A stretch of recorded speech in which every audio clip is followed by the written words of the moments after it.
Please join me in prayer. Dear Jesus, thank you for letting us come to chapel and worship you. Bless our class as we lead chapel. Make sure we be good messengers for you. Amen.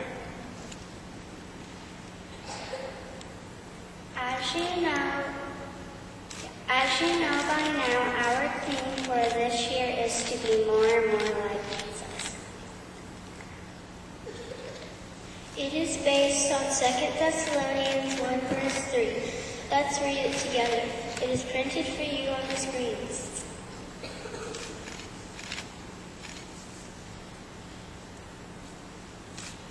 We ought to always thank God for you, brothers, and rightly so, because your faith is growing more and more, and the love that every one of you has for each other is increasing. Today we're going to tell you that we can be more and more like Jesus. There are lots of Bible verses and Bible stories that tell us that we're more and more like Jesus.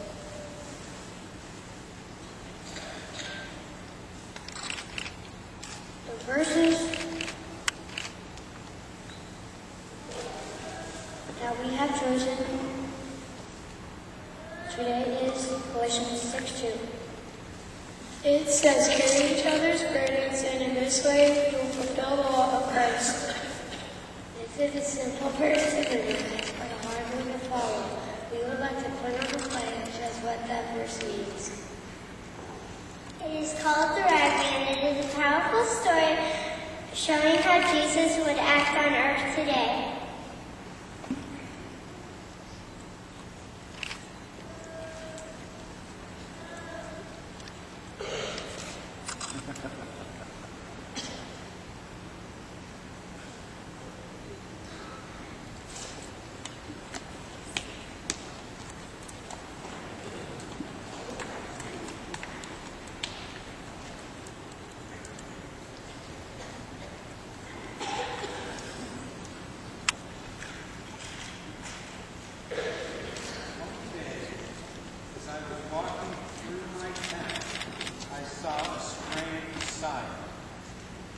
I stumbled upon a story most strange, like nothing I ever heard before. Listen, my children, and I will tell it to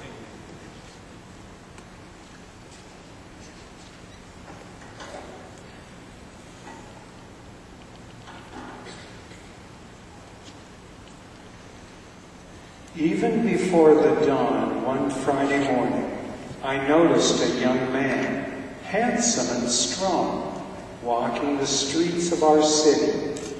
He was pulling an old cart filled with rags, both bright and new, and he was calling out in a loud, clear voice.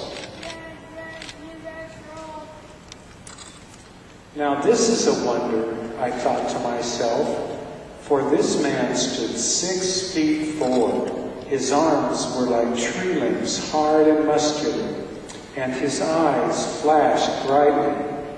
Could he find no better job than to be a poor ragman in our city? Certainly he could have any job he wanted.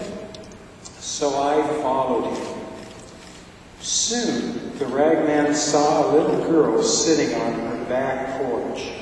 She was sobbing into a handkerchief, sighing, shedding 1,000 tears. Her shoulders shook. Her heart was breaking. The ragman stopped his cart and walked over to the little girl. Give me a rag, he said to her so gently, and I'll give you another. So he slipped the tear-stained handkerchief from her eyes. She looked up, and he laid across her palm a linen cloth so clean and new that it shined. She looked at the gift from the giver. Then, as she began to pull his cart away, something strange happened to the ragman. The smile that had been on his face was suddenly gone, and he began to weep, his shoulders shaking. Yet the little girl now was left without a tear. In fact, a smile appeared on her face. "This is a wonder," I said to myself. And as the ragman moved on, I followed him like a child who could not turn away from a mystery. Rags, rags, do rags for all, said the ragman. In a little while, the sky showed gray behind the rooftops. The ragman came upon a child whose head was wrapped in a bandage. Bloodstains could be seen on that bandage. Now the ragman looked upon the child with pity and drew a pretty bonnet from his cart. "Give me a rag," he said, reaching out his hand. "and I'll give you mine." The child could only gaze at him while he loosened her bandage, removed it, and put it on his own head.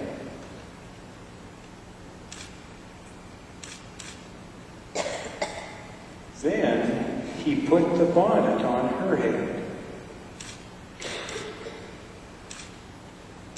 I gasped at what I saw, for with the bandage went the wound.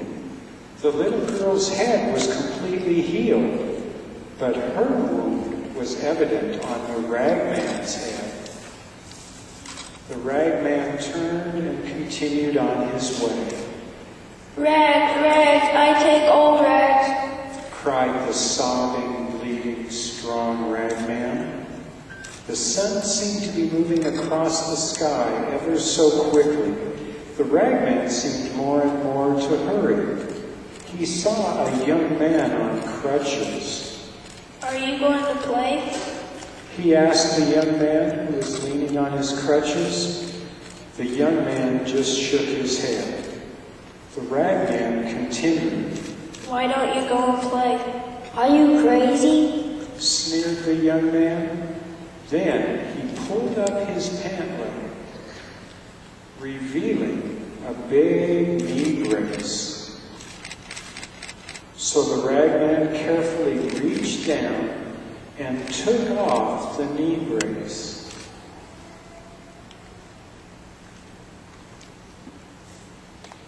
Then he took a nice clean cloth out of his cart and rubbed the young man's knee.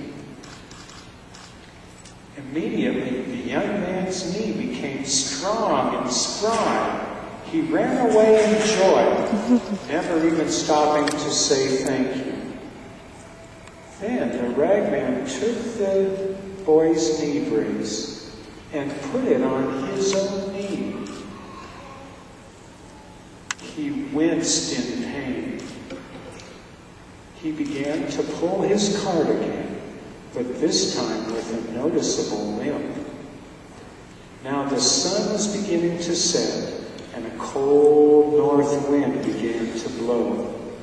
The ragman pulled his jacket tightly around his body to stay warm. As he made his way around the city, he came to a poor man who was shivering by the side of the road. "Where is your jacket?" The ragman asked. I do not own one, you see. I lost my job a long time ago. I have barely enough money to buy food for myself, much less a nice warm jacket. The ragman, without hesitation, took off his own jacket, and he gave it to the poor man.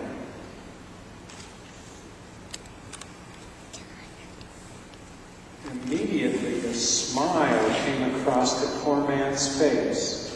He turned and went on his merry way. But as I turned my attention to the ragman, he began to shiver as the cold wind began to blow even harder. I watched as he labored to pull his cart. The smile that he had worn when I first saw him was missing, being replaced by the sadness of the girl. The head wound was still evident on the bandage on his head, and the limp was evident in the way he walked.